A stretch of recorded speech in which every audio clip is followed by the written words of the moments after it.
America కలలు కంటున్న తెలుగువారికి ప్రస్తుతం అక్కడ మారుతున్న పరిస్థితులు కంటి మీద కునుకు లేకుండా చేస్తున్నాయి.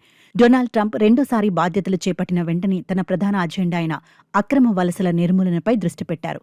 ఇందులో భాగంగా డిపార్ట్మెంట్ ఆఫ్ హోంల్యాండ్ సెక్యూరిటీ నేతృత్వంలోని ఐసీఈ విభాగానికి పూర్తి అధికారాలు ఇవ్వడంతో ఇప్పుడు అమెరికా వ్యాప్తంగా తనిఖీలు ముమ్మరమయ్యాయి.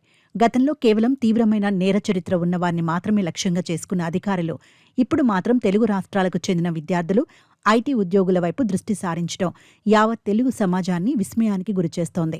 ముఖ్యంగా నకిలీ పత్రాలతో యూనివర్సిటీల్లో అడ్మిషన్లు పొందటం లేదా నకిలీ గ్రీన్ కార్డులతో ఉద్యోగాలు చేస్తున్న వారిని ఏరివేసే ప్రక్రియ వేగవంతమైంది.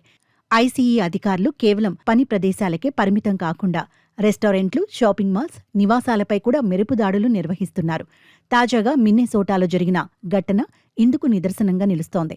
ఒక భారతీయ రెస్టారెంట్లో పనిచేస్తున్న విద్యార్థులతో పాటు ఒక ఐటీ సంస్థలో పనిచేస్తున్న తెలుగు ఉద్యోగిని కూడా పనిచేసే చోట అరెస్టు చేయడం సంచలనం సృష్టించింది.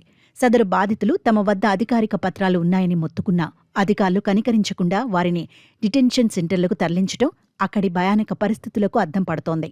సాధారణంగా ఉన్నత చదువుల కోసం వెళ్లే విద్యార్థులు తమ ఖర్చుల కోసం పార్ట్ టైం ఉద్యోగాలు చేస్తుంటారు. అయితే అమెరికా వీసా నిబంధనల ప్రకారం క్యాంపస్ వెలుపల నిర్ణీత గంటల కంటే ఎక్కువ సమయం పనిచేయటం చట్టరీత్యా నేరం.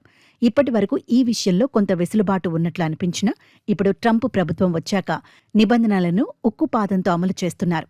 కేవలం అనుమానం వచ్చినా సరే ఏమాత్రం కనికరం చూపకుండా కఠిన చర్యలు తీసుకుంటున్నారు. ఈ నేపథ్యంలో అమెరికాలో ఉంటున్న తెలుగువారు ప్రతి చిన్న విషయంలోనూ అప్రమత్తంగా ఉండాలని, వీసా నిబంధనలను అతిక్రమించకుండా చట్టబద్ధంగా మెలగాలని నిపుణులు హెచ్చరిస్తున్నారు.